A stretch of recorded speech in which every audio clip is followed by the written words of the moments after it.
kapatid, ngayong August 18, ipinagdiriwang po natin ang ating mga mababait na aspin o asong Pinoy.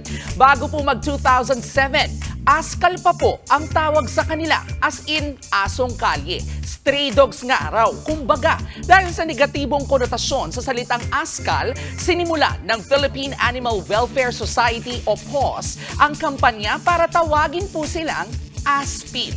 Totoo sa kanilang natural na ugaling malambing, masunurin, mabait at sobrang loyal. Very Pinoy.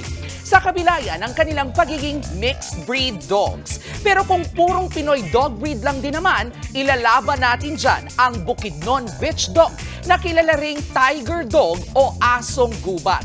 Endemic sa bansa ang mga tiger dog na kilala sa kanilang manipis na coat at agaw pansing dark brown na kulay at mga itim na stripe. Matulis ang mga kuko nito at kilalang umaakyat sa mga puno at nanguhuli ng mga kobra at ibon sa mga lugar gaya ng Bukidnon. Ang isa pang interesting fact sa lahing ito, hindi po sila nakikilahi sa ibang breed ng aso.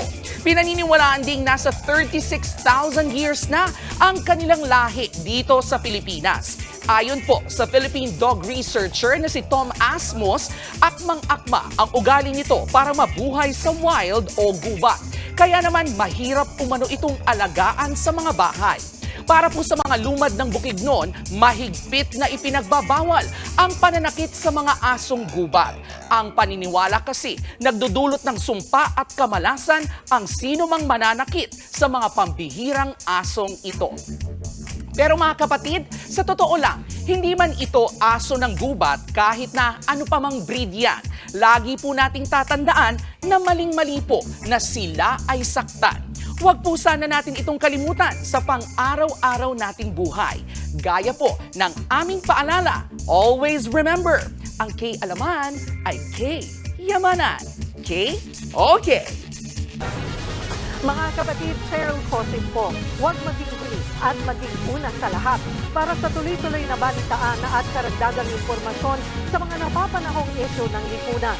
Tumutok lamang at mag-subscribe sa social media pages ng News 5.